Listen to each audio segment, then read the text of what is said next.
A teoria da relatividade de Einstein é cheia de paradoxos.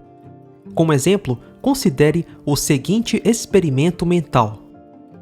Imagine que você esteja viajando à velocidade da luz e que durante a sua viagem você liga uma lanterna. O feixe de luz da lanterna também viaja à velocidade da luz, a mesma velocidade com que você está viajando. Bom, logicamente, a velocidade do feixe de luz em relação a você deveria ser zero, afinal, você está viajando à velocidade da luz.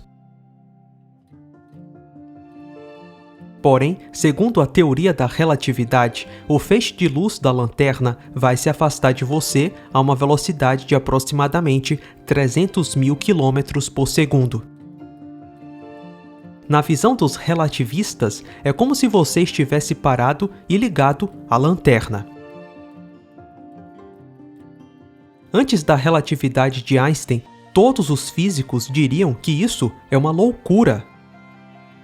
O próprio Einstein escreve: se eu perseguir um feixe de luz com a velocidade c, devo observar tal feixe de luz como um campo eletromagnético especialmente oscilatório em repouso. No entanto, parece não haver tal coisa, seja com base em experiência ou de acordo com as equações de Maxwell. Einstein admitia que é fisicamente intuitivo imaginar que se uma pessoa viaja na velocidade da luz, um feixe de luz deveria estar em repouso em relação a essa pessoa. Porém, logo depois, ele diz que, com base na experiência, não é isso que acontece. Mas será que foi mesmo baseado na experiência? Ou será que foi baseado na interpretação da experiência? Ora, se assumimos que a Terra está se movendo e que a luz tem uma velocidade constante para diferentes observadores, somos forçados a dizer que os comprimentos se contraem e que o tempo dilata. Os relativistas usam relógios atômicos como evidência da relatividade. O inventor do relógio atômico, o Dr. Louis Essen, era um crítico da teoria da relatividade de Einstein. No seu artigo Relatividade, Piada ou Trapaça, ele escreve: uma das previsões da teoria era que o tempo em um relógio em movimento corre mais devagar do que o tempo em um relógio estacionário idêntico. Levando em consideração o pressuposto básico da teoria de que a velocidade uniforme é puramente relativa, segue-se que cada relógio vai mais devagar do que o outro quando visto da posição do outro. Não há como distinguir entre os dois. Esse resultado é conhecido como o paradoxo do relógio. De acordo com a teoria da relatividade, se você tem dois relógios idênticos e sincronizados, um relógio A e um relógio B, e coloca um desses relógios em movimento em relação ao outro, o tempo vai passar mais devagar para o relógio em movimento em relação ao relógio parado. Isto é, os relógios vão ficar fora de sincronia. Além disso, a teoria também diz que você não pode distinguir qual relógio é o que está em movimento. É igualmente verdade dizer que o relógio A está em repouso em relação ao relógio B que se move, ou que o relógio B está parado em relação ao relógio A que se move. Para o relógio B, quem se movimenta é o relógio A, e para o relógio A, quem se movimenta é o relógio B. Surge, portanto, uma pergunta crucial: como é que se determina, de forma consistente com a teoria da relatividade, qual relógio funciona mais devagar? A menos que esta pergunta seja respondida, a teoria requer que o tempo em A passe mais devagar do que o tempo em B, e que o tempo em B passe mais devagar do que o tempo em A. Só que isso claramente é uma contradição absurda. Você não precisa ser um gênio para perceber que é impossível. O tempo não pode passar mais devagar a depender de qual observador você escolhe para descrever o evento.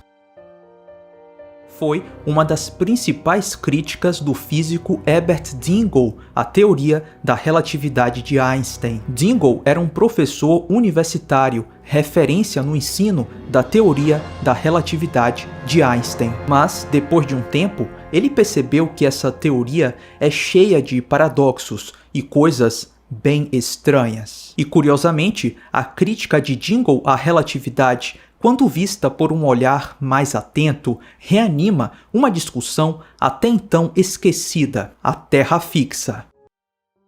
Assim como no paradoxo dos relógios, nenhum relativista honesto pode distinguir uma Terra fixa em um universo que gira ao redor dela de uma Terra que gira em um universo com estrelas fixas.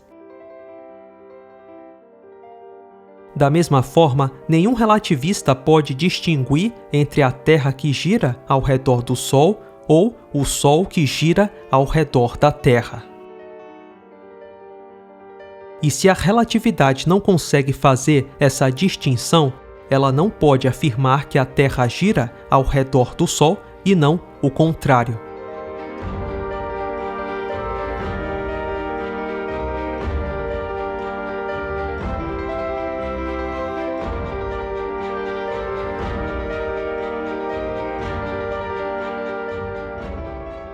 Pode-se supor com a mesma legitimidade que a Terra está fixa e o universo inteiro está se movendo. As equações são as mesmas. Na verdade, do ponto de vista da relatividade, a escolha do referencial é arbitrária. Naturalmente, é mais simples assumir que o universo é fixo e a Terra está se movendo. Mas as duas maneiras de falar sobre o movimento relativo da Terra são duas maneiras de dizer a mesma coisa. Os céus giram ou a Terra gira? A pergunta não tem sentido.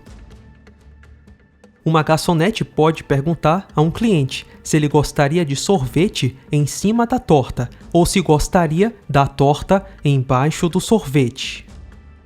Na verdade, o próprio Einstein, pouco antes de morrer, tinha dúvidas das suas próprias ideias. Eu considero bem possível que a física não possa ser baseada no conceito de campo, ou seja, estruturas contínuas. Nesse caso, nada resta do meu castelo inteiro no ar, incluindo a teoria da gravitação e do resto da física moderna. Podemos dizer que, de acordo com a teoria geral da relatividade, o espaço é dotado de qualidades físicas. Nesse sentido, portanto, existe um éter. O espaço sem éter é impensável, pois em tal espaço não haveria propagação da luz, mas também nenhuma possibilidade da existência de padrões do espaço e tempo, nem, portanto, quaisquer intervalo de espaço-tempo no sentido físico. Mas esse éter não pode ser considerado como dotado da qualidade característica de um meio ponderável. Num dado momento, o éter é descartado. Depois, ele volta como algo abstrato, a curvatura do espaço-tempo. Uma teoria cheia de paradoxos e coisas, no mínimo, esquisitas. Se é essa teoria que desbancou a Terra fixa, então que bom para a Terra fixa.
Com relação, por exemplo, à origem da teoria da relatividade, o que aconteceu foi o seguinte, que no fim do século passado, na passagem do século, uma dupla de cientistas, Michelson e Morley, que disseram o seguinte: olha, se de fato a Terra se move em volta do Sol, então deve haver diferenças, né, na velocidade da luz em vários pontos da Terra, conforme as várias estações do ano. E eles mediram isso milhares e milhares e milhares de vezes e viam que não mudava nada. Então, das duas, uma: ou a Terra não se move, ou é preciso modificar a física inteira. Então, o cidadão chamado Albert Einstein viu isso e achou que era preferível modificar a física inteira, né, só para não admitir que não havia provas do heliocentrismo. Então ele fez um arranjo, e esse arranjo implicava, então, várias noções muito estranhas, como a da curvatura do espaço, que é um conceito que até hoje eu não entendi, tá certo? Quer dizer, como é que você acha que o espaço ocupa um lugar dentro do espaço? Uma coisa que não ocupa um lugar dentro do espaço não pode ser nem curva nem reta, tá certo? Então, se você disser o espaço curva tudo o que está dentro dele, fala, bom, ainda é possível, mas que o espaço em si mesmo seja curva é uma noção que me parece um pouco esdrúxula, né? Mais ainda a noção de que pessoas que viajassem através do espaço teriam várias idades ao mesmo tempo, e várias outras coisas muito, muito esquisitas que nunca foram provadas, tá certo? Mas que eram intelectualmente muito elegantes e que, de algum modo, salvavam as aparências, tá certo?